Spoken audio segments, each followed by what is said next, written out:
Super. Alors, bonjour et bienvenue à cette quatrième séance ordinaire du comité planier public de l'arrondissement de Fleurimont. Nous sommes le lundi le 16 juin 2025. Mon nom, c'est Joanie Belrose. Je suis la présidente de l'arrondissement. Je suis accompagnée de mes collègues élus, Mme Danielle Berton, Hélène Dauphinet, Laure Letarte-Lavoie. Également à mes côtés, la directrice de l'arrondissement de Fleurimont, Mme Cyrielle Fleury, le coordonnateur, M. Gino Rouleau, et pour les dossiers qui nous sont présentés aujourd'hui du service d'entretien des infrastructures, nous avons Nathalie Bourgeois, Antoine Espetit et Marc Landry. Donc, bienvenue à tous. La séance est ouverte. Lecture et adoption du procès-verbal numéro 3 du 28 avril 2025. Est-ce que ça vous convenait? Oui. Alors, nous avons 3 dossiers d'analyse. Le premier, c'est priorisation des requêtes en circulation. Il n'y en a qu'une seule. Alors, je passe le micro à M. Rouleau.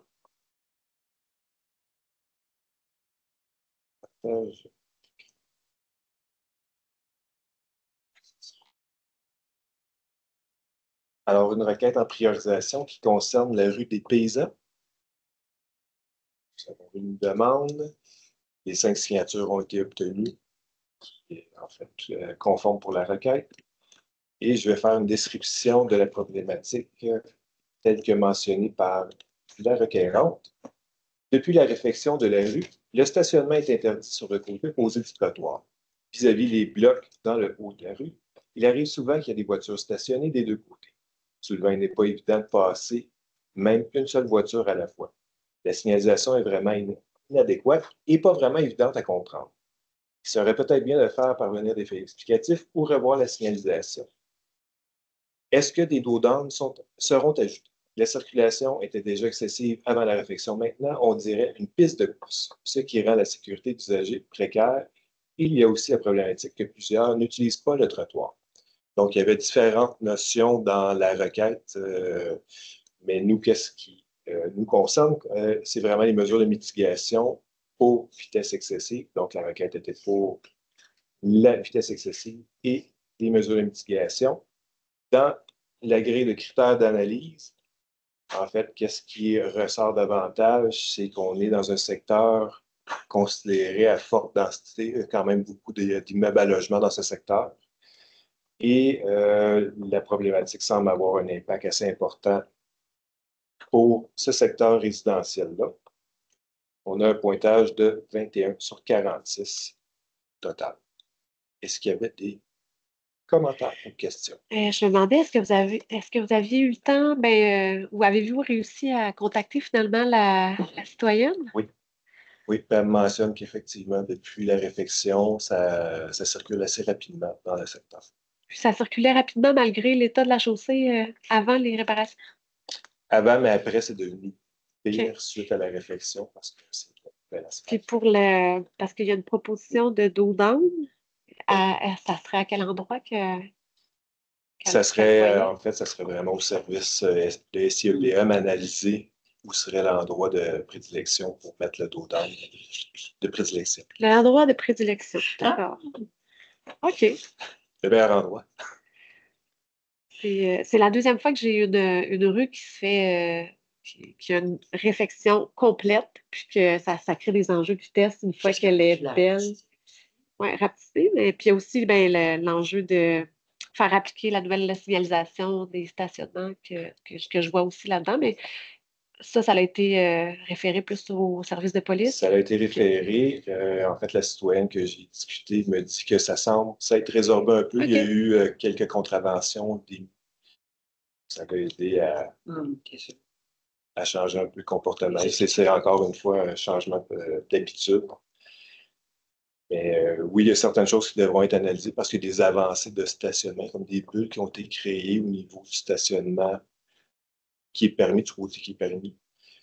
Là, je crois que les CEPM devront réanalyser un peu, voir s'il y a vraiment quelque chose avec les études de vitesse. OK. Parfait. Merci. Oui.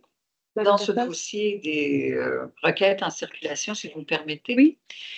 Quand on suit le tableau des requêtes en attente ou on est en train d'analyser ou qui sont rentrées, chemin du Plessis-Lemire, une requête qui est rentrée en 2021, qui a été traitée le 6 octobre 2021 et que le 25 août 2023, l'analyse est en rédaction, puis c'est à suivre.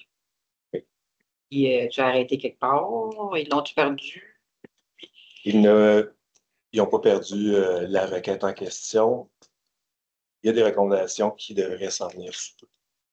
Et ça inclut l'autre, qui, elle, a été faite le 11 mars 2022, puis qui a été reçue, analysée, ou en tout cas, tout au moins reçue par les services le 22 août 2022, puis qu'il n'y a pas de réponse non plus.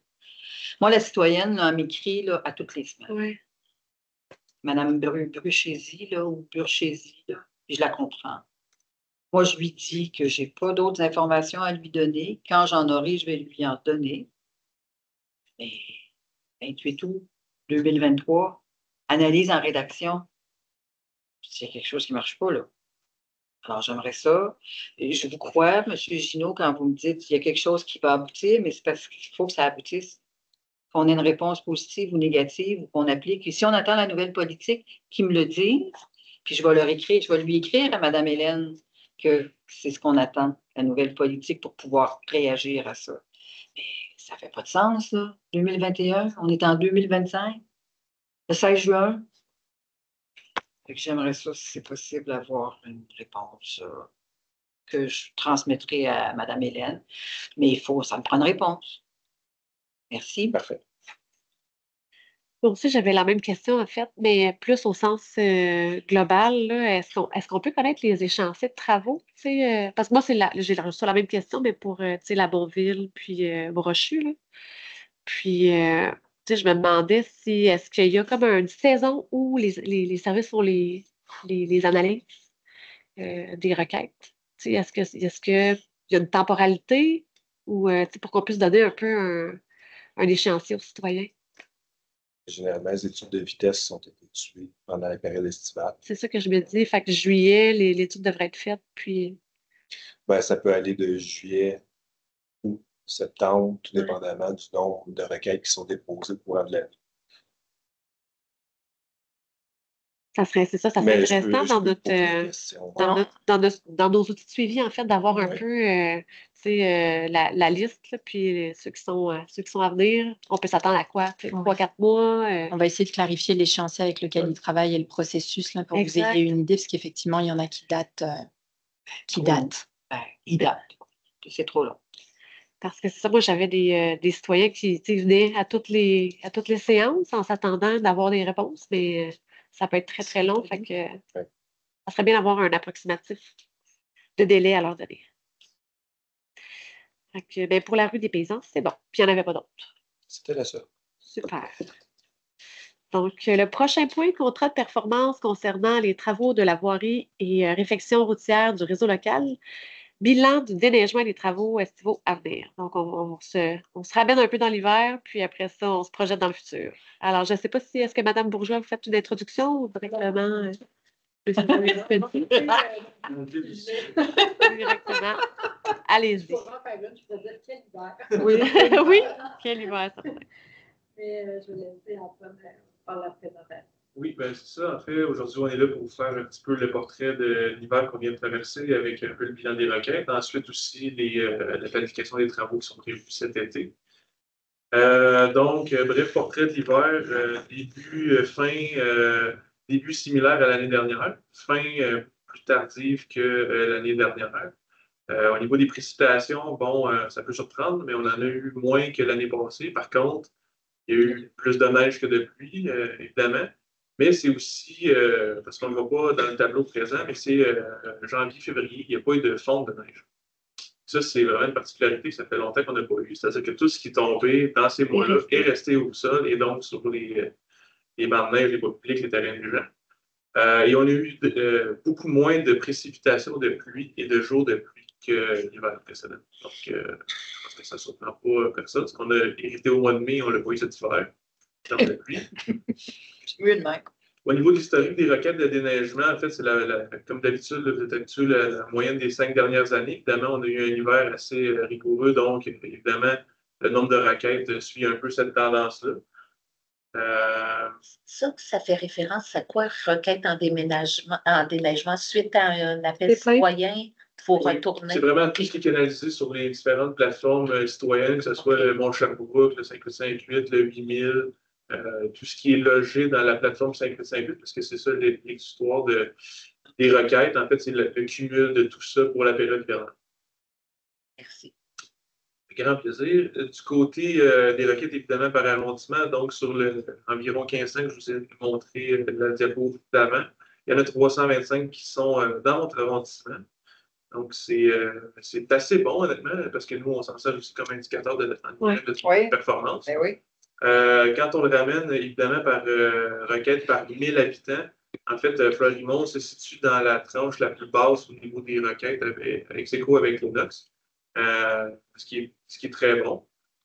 Quand on compare les différents entrepreneurs, donc nous, évidemment, nos opérations régies à l'interne, ensuite Énergie, qui est 2 secteurs dans votre arrondissement, et GABR, qui a 3 secteurs dans votre arrondissement, et GABR qui en a 2 à Lennoxville. Bien, évidemment, en termes de nombre de requêtes, c'est pas très parlant. C'est juste qu'il y en a eu 194 pour Florimont pour Énergie. Par contre, quand on le ramène par 5 km de voie publique, c'est beaucoup plus parlant. Et donc, Énergie a bien performé. Se situe pas mal près de la moyenne, en fait, versus nous. JABR était à son premier contrat avec nous, donc nécessairement, il y a eu une période d'ajustement aussi en lien avec ça. Puis, en fait, ça conclut un petit peu la brève présentation des points saillants de l'hiver. Juste pour dire aussi, on ne va pas nécessairement tout dans le détail des présentations parce qu'il y a le rapport Vivre avec Hubert aussi qui est en préparation, qui va être présenté au conseil. Fait qu'on a fait un petit on a fait un accès plus sur les requêtes pour vous.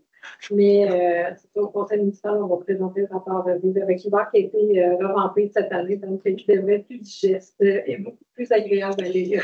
Voilà, on y est arrivé. Travailler un petit peu pour la langue plus moderne. Voilà. Madame de Flip? Je voulais juste savoir, dans le pain solitaire, est-ce que c'est la ville qui déneige ou c'est JABR ou Énergie, savez-vous? C'est nous, à l'interne, en régie. Par contre, le pain solitaire, je ne pense pas que ça touche le secteur près de Beauvoir, là, la rue des Cimes, ça, oui, c'est en pain solitaire. Donc, il y a une partie de pain solitaire qui est fait en contrat parce que ça, c'est GABR qui travaille. C'est Énergie, par contre, pardon, qui travaille dans ce secteur-là. Par contre, tout ce qui est en bas de la 12e avenue, là, de façon générale, c'est nous qui fait ça. Ben, bravo, parce que personnellement, j'ai eu très peu de plaintes de citoyens cette année. C'est pour ça que je tenais à savoir qui avait fait le travail. Avant, c'était dans l'information qu'on avait, hein, on voyait les routes des différentes compagnies. Les circuits, en fait, on les présente quand on renouvelle les contrats. Ah, c'était pour ça qu'on l'avait reçu. C'est pour ça que vous aviez vu, en fait, on présente les circuits Florimont ABC, qui ne veulent rien dire, mais qui sont les 3 circuits qui sont donnés en contrat au niveau des entrepreneurs pour votre arrondissement. OK. Parfait. Est-ce qu'il y avait d'autres... Oui, Mme Lefebvre-Lavoie? Les trottoirs qui relient deux quartiers, tu sais que c'est pas en bord de rue, mais jusqu'au passage pour moi, c'est ça. Est-ce que c'est le même, c'est notre machinerie qui fait les trottoirs, c'est le même c'est nous à l'interne qui faisons ça? Oui. OK. Il y a un endroit qu'on m'a dit que c'est comme si il s'était senti oublié cet hiver. Je sais pas. Mais c'est la ville qui s'en occupe. Fait que c'est une requête. Oui, exact. Puis en fait, c'est vraiment ce qui relie 2 tronçons pavés et ou des voies publiques, en fait, là, parce qu'il y a souvent un peu de confusion pour les passages piétons qui mènent à des parcs, où là, dans certains cas, ils ne sont pas déneigés parce que c'est comme laissé en mode hivernal, donc ils sont comme en guillemets ouverts dans la saison hivernale. Donc, évidemment, si des citoyens s'interrogent sur ce qui devrait être déneigé ou pas, ou si le niveau de service peut être étudié ou peu importe, c'est vraiment.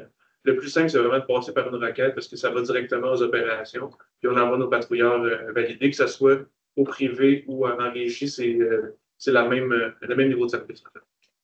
Puis il y a aussi un stoïque qui m'a montré, là, il est venu, il m'a montré dans sa rue que la gratte, elle avait fait elle avait abîmé là, le rebord. Ouais, le chef. Oui. La bordure. C'est ça de la rue. Et on voyait des encoches, là, puis même sur la rue.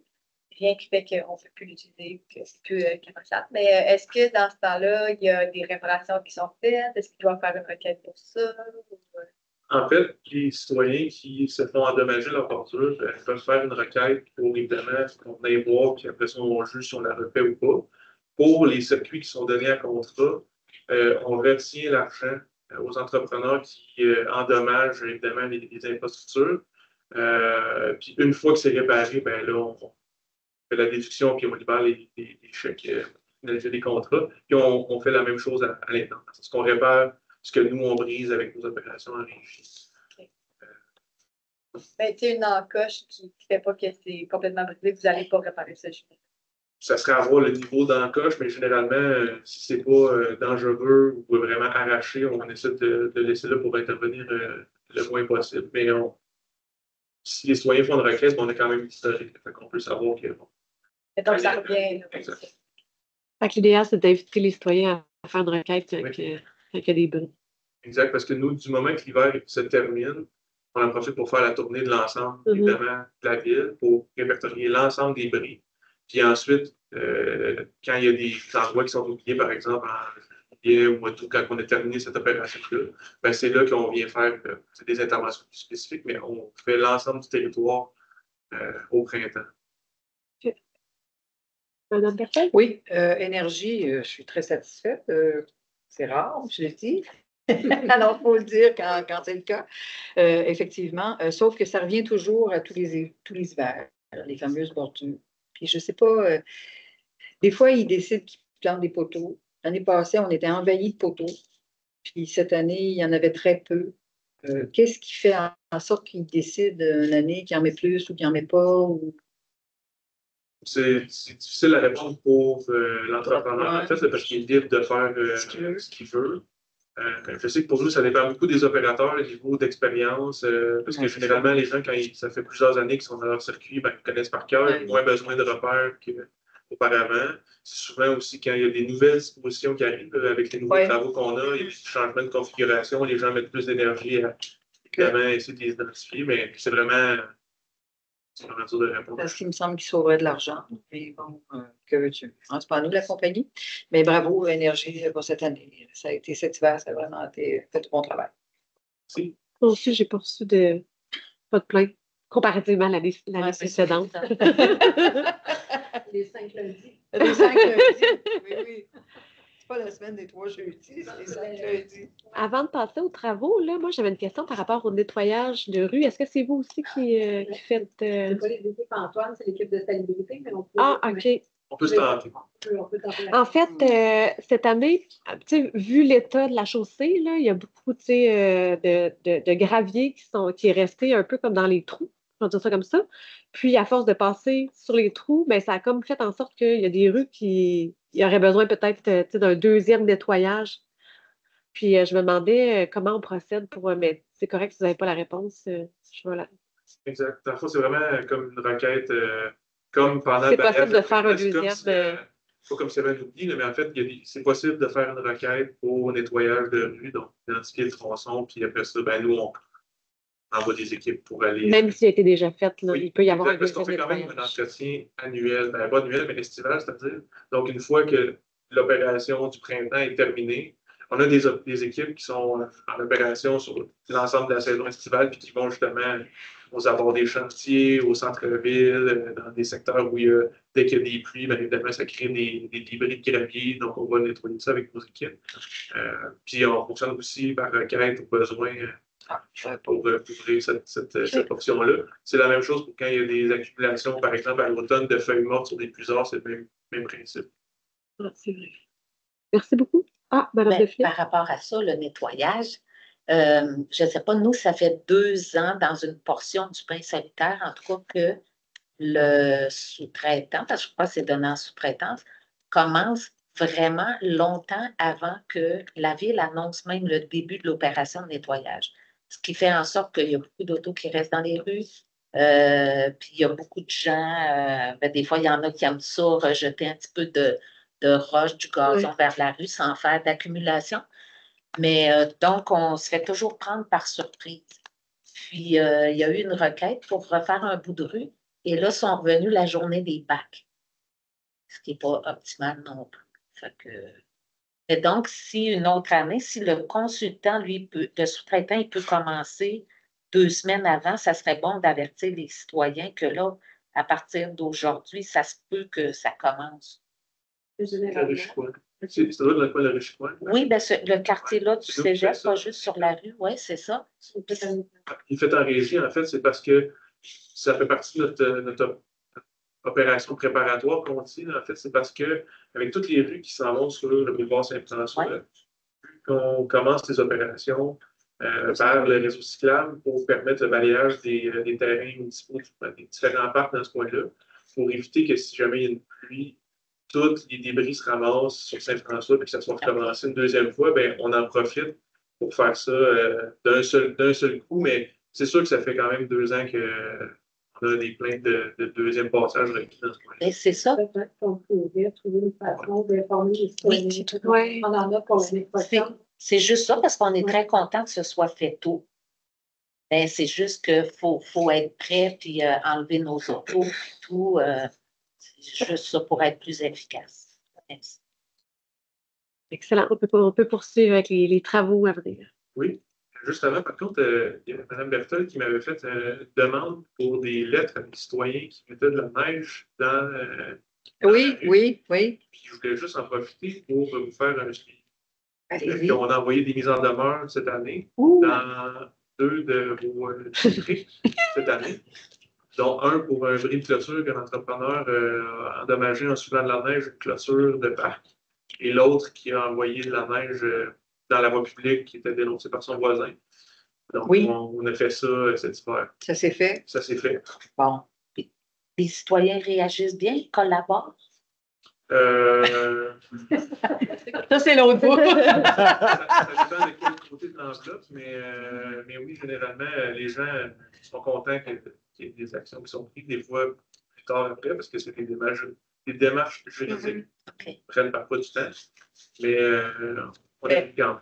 Mais merci de l'avoir fait. Puis encore, justement, il n'y a pas si longtemps, il y a une dame qui m'a appelé pour me dire que son voisin, gentil, soufflait sa neige par-dessus les selles chez elle.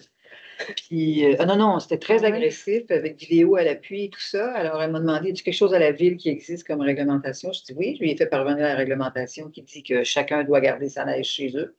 Et avec ça, ben, elle va procéder par une mise en demeure à son voisin, puis elle va lui dire, écoute, parce qu'il se parle, mais il n'entend pas, là, il n'écoute pas, il n'entend pas. Alors, je pense que c'est important de savoir que oui, ça existe. Puis si jamais ça vous arrive, c'est important de le faire. Puis c'est comme les eaux. Les eaux, il faut qu'on garde ça chez nous, la gestion des eaux. Par contre, ça, c'est provincial. Mais je pense que c'est important de le dire parce qu'il y a des gens qui sont mal pris, puis qui ne savent pas quoi faire, puis ils ont peur de se faire maltraiter ou mal par le voisin, mal reçu pour justement faire cette requête-là ou cette demande-là à son voisin. Alors, merci beaucoup. Je l'apprécie. Donc, on poursuit avec les travaux cet été en termes de resurfaçage. Donc, vraiment, quand on vient mettre une pleine couche de pavage sur l'ensemble du tronçon ciblé, il y a 2 projets qui seront faits par nos équipes travaux publics cette année. L'avenue du Parc, l'arrondissement de Rock-Forest, et un tronçon de la rue Papineau, en fait, entre 10e et 13e avenue. Donc, ça sera fait. Par contre, on a aussi les travaux de rapiessage mécanisé où là, on vient étendre une fine couche de pavage en opération palliative, là, évidemment, en attendant que les travaux de reconstruction viennent intervenir dans les secteurs visés. Évidemment, bon, il y a beaucoup de demandes, il y a beaucoup de besoins, on ne peut pas être partout. On en a ciblé plusieurs. Si jamais on a des disponibilités de temps, de ressources pour le faire, on en fera plus, comme à chaque année, rendu à l'automne, on fait le bilan. Donc, on est venu cibler plusieurs problématiques là-dedans, donc j'attire votre attention aussi sur 2 endroits qui sont très en demande, l'intersection King-S avec Duplessis, Galtres, puis Cégep à l'entrée de Saint-Vincent-de-Paul. Donc, ils seront évidemment adressés cette année. Il y a aussi l'intervention sur 7e qui était prévue l'an dernier, qui va être faite évidemment cette année. L'année passée, avec les travaux, on a dû décaler à cette année, donc ça sera complété. En gros, c'est à peu près ça. Là. Évidemment, comme je vous dis, si jamais on a des imprévus aussi avec des travaux limitrophes, donc d'autres travaux qui auraient des chemins de tour, ben, évidemment, on va faire d'autres formations ailleurs. Ben, merci pour Galtès, Galvin, La Chapelle. Je pense que ma consoeur de Tarte-Lavoie va être contente. C'est une intersection que je vous avais demandé l'an dernier, due à la caserne de pompiers, puis qu'on était là pour faire l'asphalte. Puis tu m'as répondu, ben, c'est un autre projet. Alors, il faut croire que c'est ce projet-là. Alors, merci beaucoup, beaucoup, beaucoup. Parce que Coinking, Duplessis, Galt, vous l'avez fait. Les citoyens sont très contents. C'est très passant. Puis, merci beaucoup. Quand on peut répondre à la demande, c'est le fun. On comprend aussi que des fois, c'est pas toujours, il faut être patiente, en politique, on sait. Mais merci beaucoup pour ça parce que ça va faire vraiment du bien. Merci. Madame Duplé? Bien, moi aussi, je suis très contente pour le rapiessage qui va être fait là, à la sortie de Saint-Vincent. Je pense que le comité des usagers, ils avaient un très bon point. Puis aussi, à la STS, le transport adapté, les conducteurs aussi se sont plaints de ça. Donc, ça, c'est une bonne nouvelle. Je me demandais aussi, comme souvent les élus, nous, on était impliqués dans la reconstruction des rues. Ça passe au conseil municipal, on choisit. Même chose pour le resurfaçage. En règle générale, en tout cas, on est avisé. Le rapiessage mécanisé, moi, je trouve que c'est quelque chose de merveilleux qui, des fois, à mon avis, fait pratiquement pour le citoyen un aussi bon job qu'un resurfaçage. Puis je me demandais ça, qui décide de ça? Parce que moi, je n'ai pas eu connaissance, les élus, qu'on intervenait dans le choix. Et je veux peut-être juste terminer avant que vous me répondiez. Il y a le tronçon vraiment de la 12e entre Sainte-Famille et Quignès, là, qui est terrible. C'est une planche à laver. Beaucoup de gens passent là. S'il vous reste une capacité de faire un rapiessage, mais vraiment, je trouve ça merveilleux. Il y a eu quelques rues là, où je circule qui en ont eu et chapeau. Puis là, on est à la 2e année, puis c'est resté encore super beau.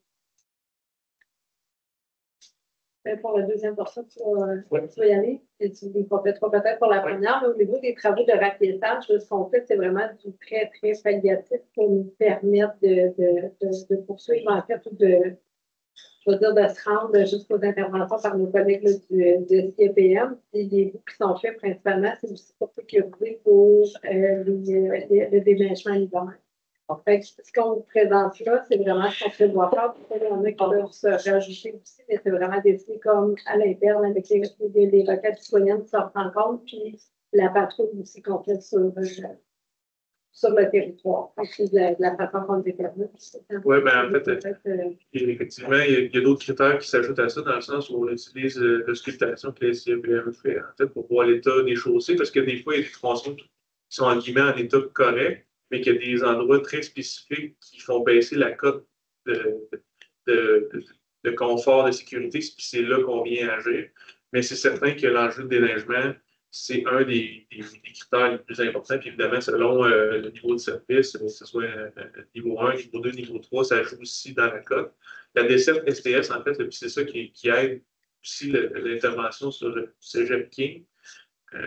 C'est évidemment, on le sait, c'est le transport adapté, c'est l'accès, c'est vraiment compliqué. Mais c'est des travaux qui se veulent à une durée de vie très courte. C'est pour ça qu'on en fait des petites interventions. C'est 3 à 5 ans maximum. C'est vraiment un plaster de dernière chance avant les travaux de reconstruction. Puis pour ce qui est de la 12e avenue, en fait, c'est l'enjeu, le pourquoi qui n'est pas dans la liste présentement, c'est qu'on attend voir avec justement nos collègues l'ingénierie si à court terme, il y a une intervention majeure qui va être prévue là.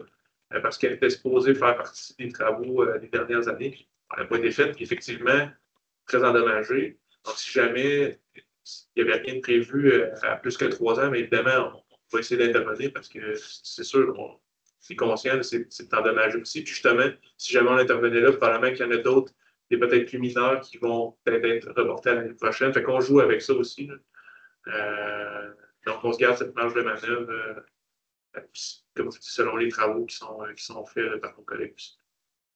Moi, j'avais la même intervention que Hélène en lien avec 12, puis je dirais même 13e, puis je le montrais même jusqu'à Papineau, là. Hier, j'ai rencontré une chauffeuse de bus, puis elle m'a dit qu'à ce point-là, elle fermait les fenêtres parce qu'elle avait peur de perdre des enfants. Mais tu sais, c'était une façon drôle de dire que ça brasse, là. C'est vraiment hallucinant. Même à pied, c'est dangereux, tu sais, parce que tellement qu'il y a de trous. Puis, fait que j'étais vraiment surprise de ne pas le voir là. Fait que dans le fond, ce que je comprends, c'est que en fait, je me demandais qu'est-ce qu'on peut faire pour s'assurer que ça soit fait cette année. Ouais. Après ça, on va voir, parce qu'Antoine disait, si c'est pas prévu à court terme, on va regarder dans les travaux qu'est-ce que si c'est possible de faire cette année, sinon c'est prioriser pour l'année prochaine, dans nos travaux à nous. Puis c'est sûr aussi qu'on regarde l'ensemble du territoire de Sherbrooke. Donc, évidemment, on priorise selon, pas par arrondissement nécessairement, mais vraiment pour le portrait global. Évidemment, on est conscient qu'il y a des problématiques partout. Ouais. On essaie de répartir nos efforts aussi pour les différents enjeux. Là. Donc, on essaie Mais en attendant, il d'essayer. faut vraiment faire quelque chose. Là. Puis c'est ça. La 12e, c'est la pire. La 12e, à partir de cette famille, là, c'est. C'est ça qui est vraiment passable comparativement à d'autres plus petites transports qui sont. Oui, c'est ça. C'est je vrai. donne l'exemple Pour moi, c'est de- vraiment urgent, là, celle-là. La rue, je pense que c'est Jean-Paul II là, qui descend vers le pont Jean-Cartier. Celle-là est prévue cette année, puis à sa limite. Mais sachant qu'on va investir plusieurs dizaines de milliers de dollars là, mais évidemment, on va juste sécuriser des nids de poules en attendant que les travaux soient faits par l'entrepreneur, parce que cette portion-là sera faite par un entrepreneur.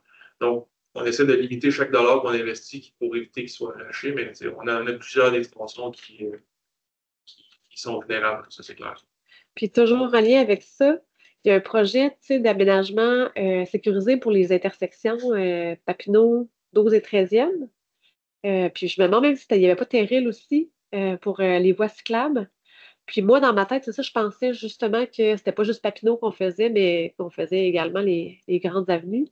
Euh, Parce que tu sais, si on réaménage au complet l'intersection, ben c'est sûr qu'il faut que l'avenue soit conforme, là, en bon état. Là. En tout cas, fait que c'est ça. Je suis comme un peu surprise de la priorisation. Puis c'est pas là. Mais je comprends qu'on va avoir peut-être des nouvelles prochainement. En fait, je sais que vous avez demandé des informations à mon collègue chinois. Ouais. Puis on s'en est parlé pour pouvoir justement arrimer ça avec le CEPM pour le prévoir. Puis évidemment, pas les réponses associées, là, mais on avait plus bonne. Madame Dauphiné, vous aviez d'autres choses à dire? D'autres Je questions? me rappelle plus ça. OK. Ah oui, c'est ça, je ne comprenais pas. Vous autres, que la chaussée soit en mauvais état pour le déneigement, c'est plus difficile parce que là, il y a des trous, les lames à froid, tout ça, c'est ça, OK. En fait, par exemple, des ornières, ça fait une surface qui est toujours enneigée. Ouais. On n'est jamais capable de rendre propre entre guillemets. Donc, c'est plus des bandages, plus de consommation de matériel. Outre l'enjeu évident de sécurité, là, évidemment, quand ça devient rempli d'eau, ça devient glacé, ça cache des potentiels pièges comme des nids de poules et autres. En plus du côté désagrément de conduite, si on veut, là, autant pour les opérateurs que pour les usagers. OK. Donc, nécessairement, surtout dans des secteurs qui sont très achalandés par nos opérateurs, c'est vraiment pour nos opérations. Puis sinon, dans le même style d'état de chaussée, là, j'ai des citoyens qui ont fait une requête pour la rue Caroline. Puis c'est ça, elle aussi est vraiment particulière. Puis même, c'est ça, même à pied, les gens se disent que tu sais, il y a beaucoup d'aînés, puis il y a tellement de trous que c'est dangereux pour les chevilles. Puis c'est ça, je me demandais comment qu'on suit le cheminement d'une requête, parce que ça ne vient pas en arrondissement, ceux-là, pour resurfaçage, etc. Parce que moi, ils me demandent souvent à quel moment on va avoir un retour ou connaître l'échéancier. Fait que je me demandais un peu comment on fait pour suivre ce genre de requête-là. Très bonne question. Ben, je vais continuer Fait que peut-être avec. Non, mais on va analyser ce boulot, comment faire le suivi. Parce que c'est sûr que moi, je me dis que si on ne fait pas d'intervention pour une requête, ça doit être un peu. Oui, puis c'est parce qu'en fait, ça vient avec c'est quoi l'intervention qui doit être faite là. Si c'est pour une reconstruction, ça rentre avec nos collègues à l'ingénierie ou pas. Puis sinon, ça tombe en entretien pour un enjeu de sécurité. Donc, si c'est un enjeu de sécurité, ben, nous, on va la rendre sécuritaire, entre guillemets. Fait que c'est là où, il y a quand même une petite zone qui est plus grise un peu. Puis on a du travail à faire, mais on va vous revenir pour en fait, c'est pour ça que je disais que c'est une très bonne question. On va revenir pour ce suivi de requête-là, comment on pourrait l'effectuer. Ça nécessite un peu de travail. Parce qu'il y a vraiment, c'est ça, deux parties dans la rue qui sont Oui. exactement pareilles comme la 12e. Là. C'est vraiment particulier. Puis c'est ça, je voulais bien répondre aux citoyens qui ont fait cette requête-là pour être en mesure de leur donner un peu une idée de à quoi s'attendre. Oui? Ben, j'ai une dernière question, là, puis peut-être ça va faire appel à votre mémoire. La rue Commanche, qui est une petite rue dans le développement du Breuil, qui relie, tu sais, dans le fond, il n'y a pas de maison dessus, ça relie juste deux rues. Je croyais que ça avait fait l'objet de travaux dans les dernières années, mais quand je suis passée en fin de semaine, là, il y a 3 gros ventres dans la rue, là, qui fait, mais elle n'est pas très longue, puis je me demandais juste, est-ce que ça avait déjà été prévu et reporté? Ou c'est moi qui avais gardé un mauvais souvenir, là, puis qu'elle n'a jamais été sur la liste des rues. En tout cas, si vous n'avez pas l'information là, peut-être juste me revenir. Oui. OK, merci. Il n'y avait pas d'autres questions, commentaires? Non. Parfait. Un grand merci. Vous voyez comment votre visite est importante. On a beaucoup de questions. Donc, pour le prochain point, je vais inviter M. Landry à prendre place. Merci beaucoup, M. Espécy. Bonne journée. Alors, le prochain point, c'est le contrat de performance concernant la gestion des parcs, le bilan de la saison 24-25 de nos patinoires extérieures et surfaces glacées et la recommandation pour la saison à venir.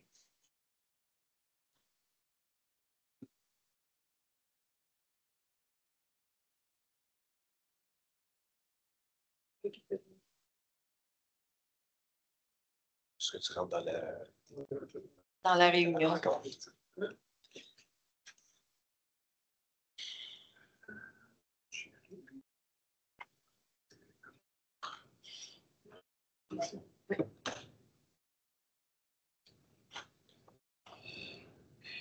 Pas toi, c'est pour vous autres.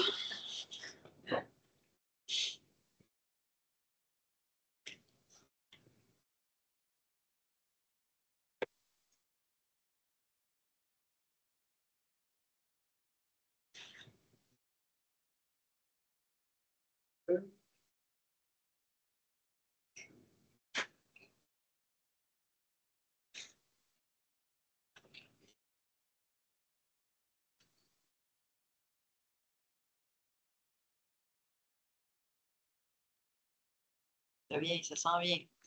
Et voilà. Ouais.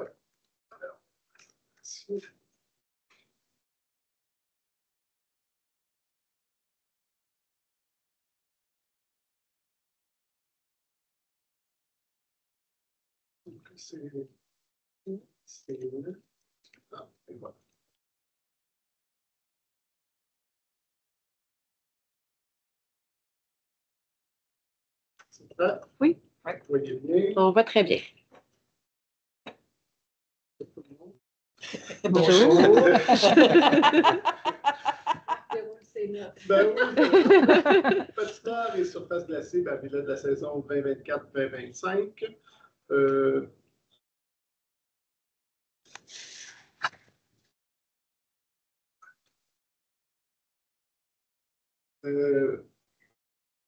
Plan de la présentation, offre des surfaces glacées, les statistiques, réservation d'école, conditions météo pour le dernier hiver qu'on a eu, état de la situation budgétaire, état des bandes de patinoire, enjeux main-d'œuvre, enjeux patinoire et surface glacée, recommandations, questions et commentaires.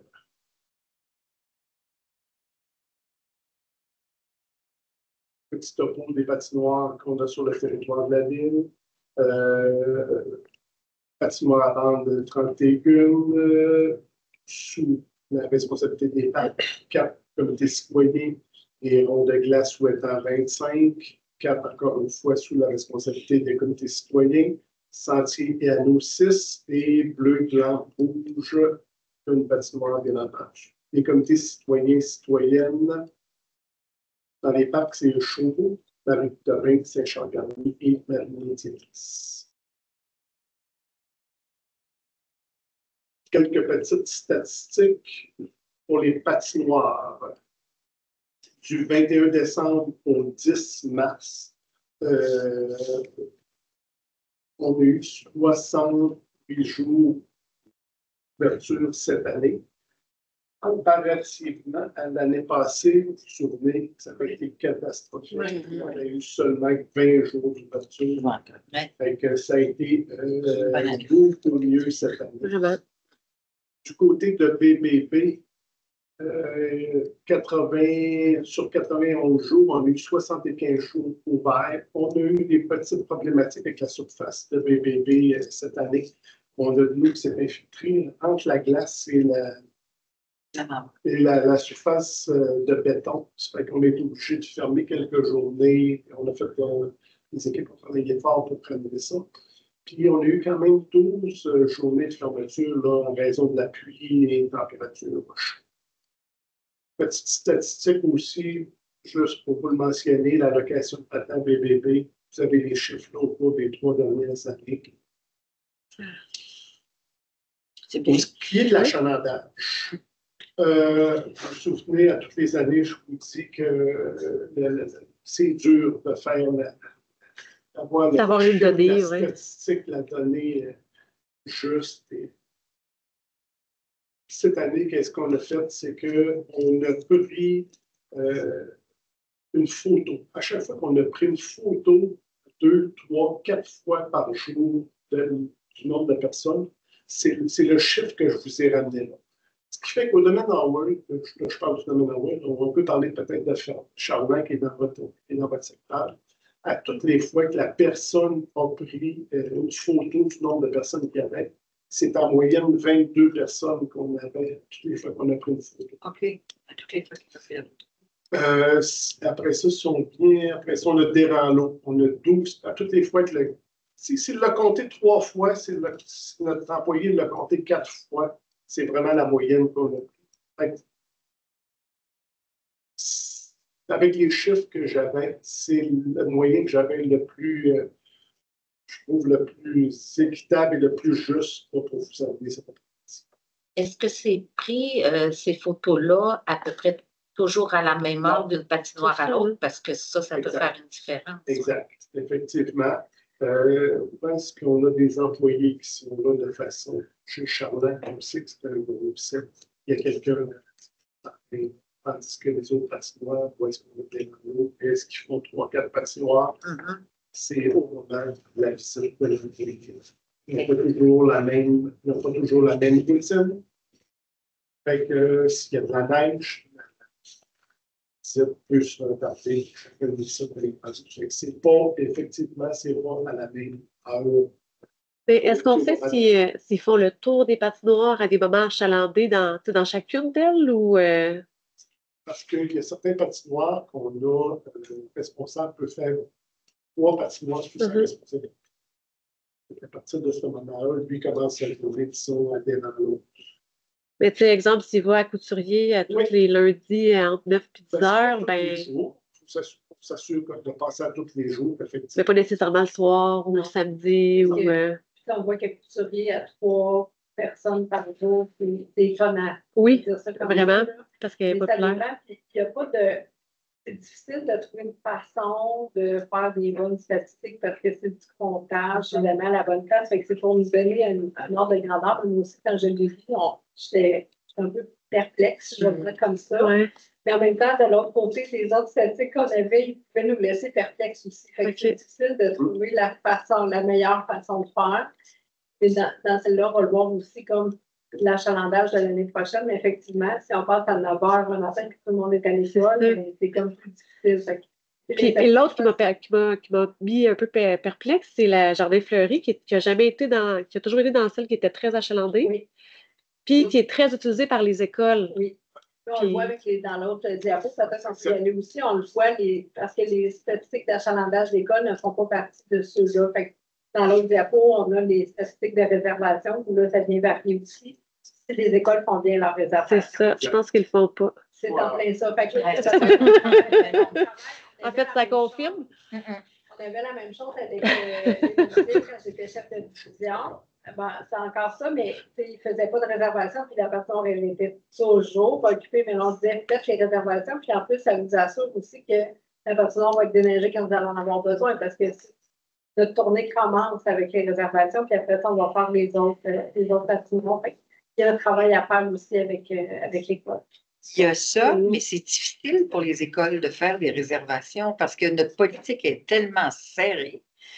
Tu sais, un professeur d'éducation physique, là, qu'à un moment. On va les avoir. Ben, Non, mais puis en fait, ils ont raison. C'est juste de trouver comme un juste milieu à travers ce jeu-ci. qu'il n'y ait pas la cabane, peut-être, mais tu sais, il faut qu'il puisse avoir accès parce que lui, il a beau dire la semaine prochaine, jeudi prochain aux jeunes, on va aller patiner. Mais il se lève le matin, il mouille assis haut. Il n'ira pas. L'important, c'est quand même de les inciter à faire la réservation. Parce qu'il arrive la veille.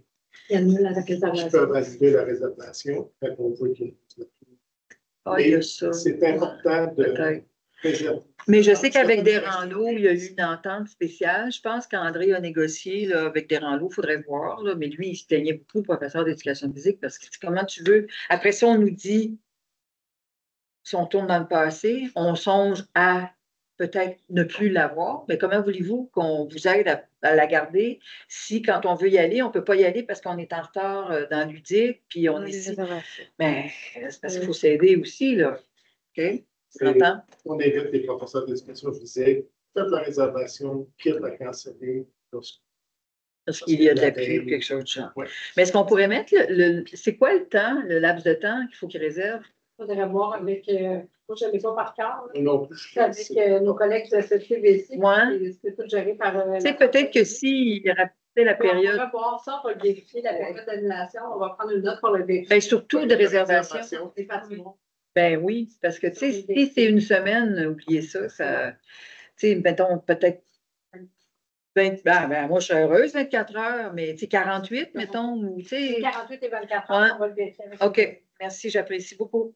Puis, moi, j'en fais le rappel, mais je sais qu'il y a beaucoup de roulements au niveau des enseignants d'éducation physique.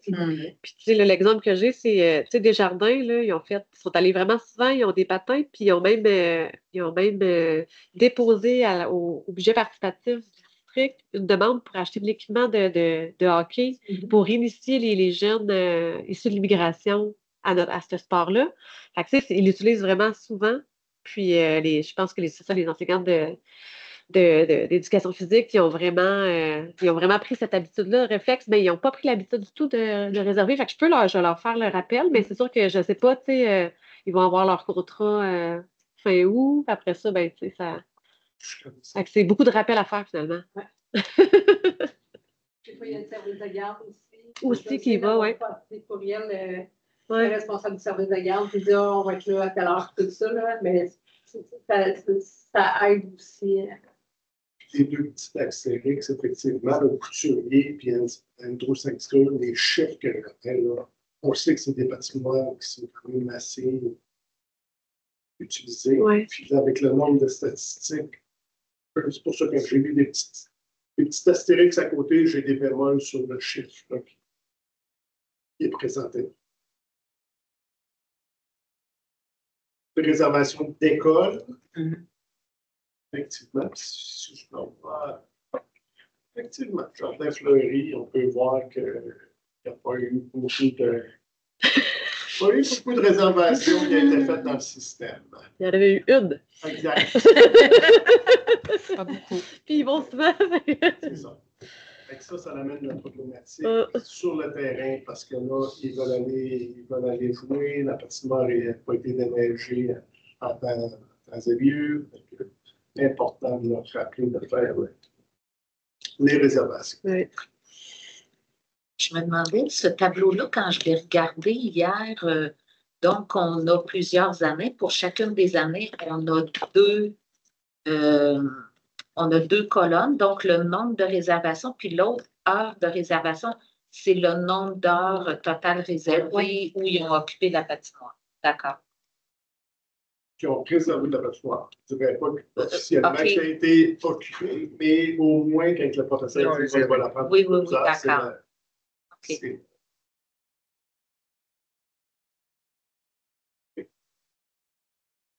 Ah oui, OK.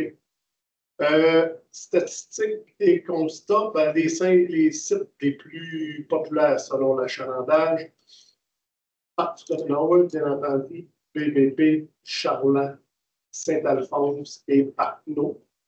Et les sites les moins populaires, Parapatoine, Saint-Boniface, Jardin-Fleury, Saint-Daniel, 2 aussi. Jardin-Fleury, on tient un petit bémol avec ça. Oui, moi, je ne suis pas convaincue.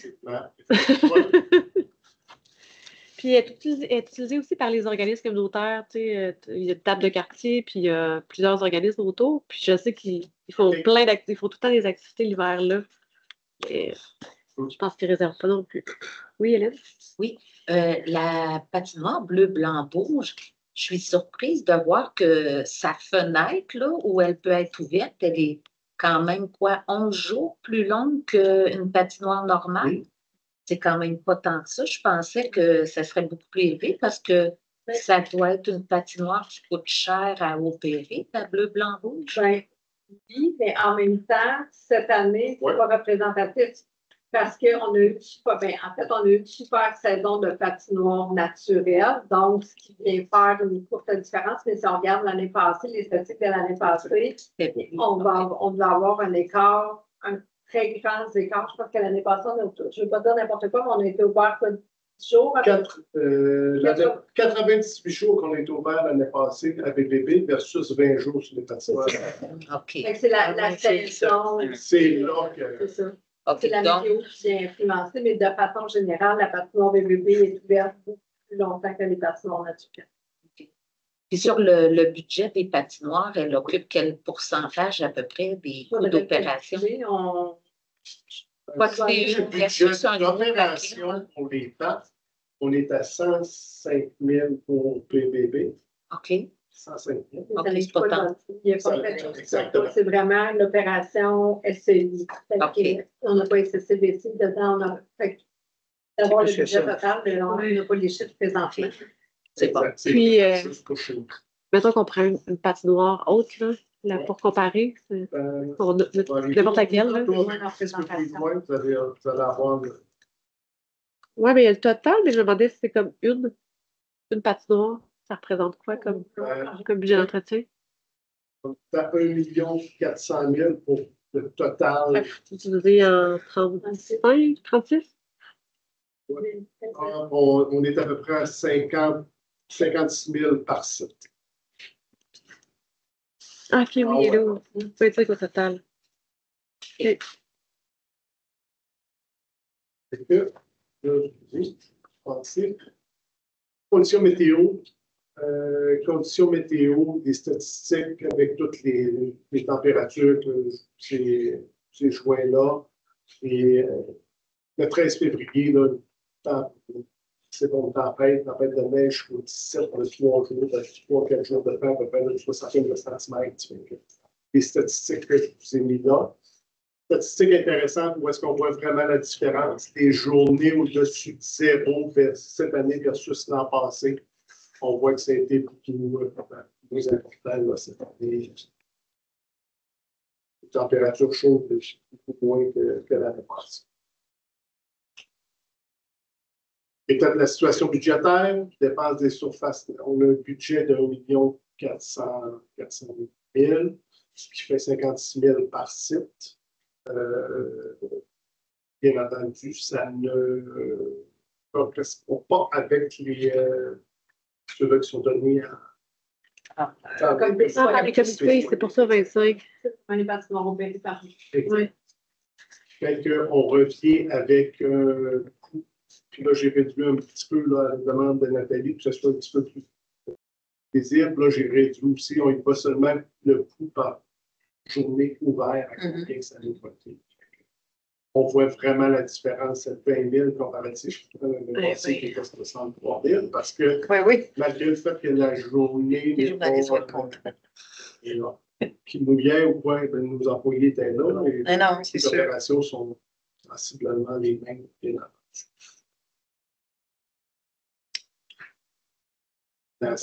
On va à la Fleurimont, effectivement. Fleurimont, pour les bandes fixes, 3 patinoires, Charland, Deponaire, Couturier, 2 sont dans le rouge. Ça fait déjà 1 an, 2 ans qu'ils sont dans le rouge. De Bonheur et Couturier. Les investissements vont commencer à être nécessaire. oui, exactement. Je ne souhaite pas de prix de service, bien entendu. Puis c'est pour la sécurité aussi. On est allé la visiter encore de Bonheur et Couturier. On est allé les visiter encore maintenant lorsque je fais des photos. Fait que on est à l'aise là, à la fait qu'ils sont à remplacer là, d'ici les très, très prochainement. C'est ça. Du côté des bandes d'amovibles, bien entendu, qui sont sous notre responsabilité pour le budget d'opération, ça va quand même bien. Là. Il y a le maillet qui va venir l'année prochaine. La prochaine année. OK, oui, c'est ça. Ça fait comme 1 à 3 ans que ça dit, là. La prochaine semaine. Oui, Madame Definet. Non, mais c'est ça. Donc, mon message à la direction d'arrondissement, c'est ça, là, c'est du lycée, on devrait mettre de l'argent là-dedans. Là. Cette année, j'en avais parlé, mais bon, il y a d'autres priorités qui ont passé avant. Mais je pense que c'est important parce que là, on parle du remplacement, donc de services déjà existants ou d'infrastructures déjà existantes. Puis, vous avez passé vite par-dessus les autres districts, mais je remarquais, on est le district avec le plus grand nombre de patinoires là, où les bandes doivent être faites. Donc, on a peut-être été un petit peu négligé à cet égard-là, ou c'est nous qu'on n'a peut-être pas fait les bons choix, je ne sais pas, là, parce que des nations, c'est quand même pas mal plus gros que nous, puis ils en ont 2 un petit peu comme nous, puis les autres, c'était assez haut, il me semble, de mémoire. Ben, si on regarde des nations, là, on a Belvedere cette année que l'arrondissement investit dans la patinoire, ils la refont cette année. Puis ce qui est prévu, Chauveau, eux autres, avec les élus qu'on avait cette année, la décision avait été prise que c'était fait l'année prochaine. Il ne reste pas là, je trouve, présentement. Puis c'est combien à peu près comme ça une réfection de bande de patinoire quand la surface elle est correcte? Donc juste la bande. Juste les bandes. On ne refait pas les bandes sur une surface en crébure de pierre. Le nouveau modèle des patinoires sont refaites sur une surface d'asphalte pour permettre de hockey plus de sport avec une surface asphaltée. Mettons, et le montant, ouais, c'est ça. je dirais que je vais attendre les chiffres de Belvedere. On est aux alentours de 335-340. Donc, asphalte et bande. Oui, une bordure de béton. On fait une bordure de béton, on met de l'asphalte dans le centre, on dépose des bandes dans des nouvelles bandes. Là. On dépose ça sur le béton, puis on fait le centre un petit peu en asphalte. Avec l'isolation pour empêcher effectivement que ça travaille, que ça bouge. Merci. Puis le prix de la surface, ben pas la surface, mais les bandes amovibles. Les bandes amovibles, oui, c'est moins cher. C'est pas mal moins cher. On demande. Ouais, peut-être là, 20 000 pour les bandes amovibles. Puis si la surface est à refaire, est-ce qu'on peut mettre quand même du amovible? L'amovible, c'est qu'on l'enlève après chaque saison. Oui, c'est ça. Mais tu sais, parce que, mettons, comme couturier, je me dis que peut-être que la surface. Ben, avec les bandes. C'est juste que là, c'est utilise la surface, par exemple, pour faire du hockey, pas de bande. Ils ne joueront pas longtemps. Les voisins ne seront pas contents. C'est ça, les voisins ne sont pas là, mais généralement, quand on a une surface, on va mettre des bandes. C'est ça, ça vient avec. Oui, ça vient avec. OK. Ben, c'est juste parce que je me disais peut-être en attendant, ça pourrait être une solution, mais la surface, elle doit coûter cher aussi à refaire. Là. C'est ça le plus cher, j'imagine, plus que les bandes. OK. Je pourrais donner le prix différencié. Parce que ça, les gens ils me disaient qu'ils vont beaucoup initier les jeunes au vélo à cet endroit-là. Fait que, il y en a qui font du skate aussi. Oui, je Mais sais oui. pas le hockey Il y en a cousin qui font si. faire leur chien. Si ça te fait. Ben, moi, il me Oui, disait que oui. quand les bandes, tu sais, On c'était pas. va se dire que c'est un petit peu moins intéressant que la surface est en asphalte. C'est sûr, je comprends. Ouais. C'est chaud, hein? Il était en 12 ou en Les grilles. Ouais, ça c'est moins pire. Ouais. Mais à ce moment-là, pour éviter ça, dans les surfaces dures, est-ce qu'on peut mettre chien interdit? Il y a déjà, effectivement. À l'entrée de la patinoire? Oui, on est en train de revoir aussi pour le pickleball. Oui, Puis on est en train de revoir l'affichage. ouais, ça ferait juste aider. Mais Mais depuis que j'ai fait cette demande-là, tout va bien. Là. OK. Mais on a fait à ce qu'elle soit plus grosse. L'horaire. Tu sais. Ouais. Mais elle n'est pas vue, elle n'a pas mes lunettes. Au parc Couturier, l'année dernière, on a refait les estrades de baseball. Ben, en fait, tout le terrain de baseball a été refait, là, même les clôtures, les estrades. Puis ils ont mis les vieilles estrades à côté de la patinoire. Mais ils sont vraiment, là, les bancs sont arrachés, ils sont vraiment dans un état là, dangereux, moi, je trouve. Là. Fait que je me demandais s'il y avait moyen de les enlever ou ben, sinon, il faut les réparer d'urgence parce que. Par une requête technique. Je l'ai Je- déposé. Et puis, OK, donc c'est fait. OK. on va pas le C'est vérifier. bon. Les bancs sont arrachés, des petits bouts de bois. En 2022, personnel col bleu affecté au patinoire en période hivernale est issu de la banque du personnel de toute la ville. Comme nous faisons face à une pénurie de main-d'œuvre dans cette banque, le travail sur le patinoire est très exigeant. Le personnel est exposé à des au froid, le recrutement est très difficile. Ça ne cache pas. Ça fait 3 ans que je suis de retour. Ça fait 3 ans qu'on constate que c'est vraiment pas facile. L'absentéisme demeure élevé. Je fais une moyenne de 3 à 5 absences par jour sur un total de 32 employés. C'est majeur. Aussitôt qu'on a une bonne précipitation aussi, on ne s'engage pas le nombre d'absences. On se rapproche plus du 5 que du 3. Il y a certaines patinoires cette année qu'on a dû fermer pour manquer de personnel. Ce qui fait qu'on n'est pas capable d'aller neiger, on remet ça au lendemain, puis on fait un blitz dessus pour en partir assez rapidement. Donc, On fait ça aussi. Des fois, manque d'effectifs, patinoire, mais quand on a des opérations d'enlèvement-neige, comme quand même plusieurs festivals, on a besoin d'avoir des marcheurs. Donc, ce qu'on fait, c'est qu'on prend les employés de parc, donc on les laisse certaines patinoires pour être en mesure d'assurer la sécurité sur le déneigement. Fait qu'il y a ça aussi qui vient jouer en même bien entendu, là, à peu près 13 incidents déclarés là, des accidents de travail cette année, dont 6 qui ont entraîné des arrêts de longue durée. Ah oui. De grosses blessures? Oui. OK. Tu sais, au niveau de l'enjeu de main-d'œuvre, là, je me demande si est-ce qu'on devrait mettre de l'effort à repartir les comités citoyens qui existaient à l'époque ou tu sais, je sais que c'est dur de mobiliser les gens aussi à faire du bénévolat, là, mais. C'est difficile. J'avais écouté, des fois, il y a des comités citoyens qui sont mis en place et que ça tombe par la suite, donc on est obligé de le reprendre. De remplacer. C'est plus difficile. Là.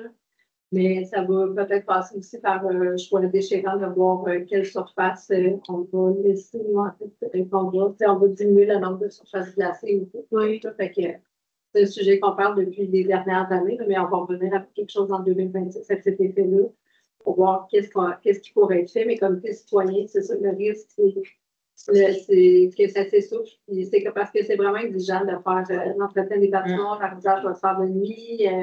Il y a des techniques, c'est sûr que l'équipe de patinoire ville, je vais le dire comme ça, vient supporter aussi comme citoyen des fois pour le montage de glace, mais c'est quand même un travail qui est très exigeant. Parce que ça peut être des avenues, mais il y a quand même un risque au bout.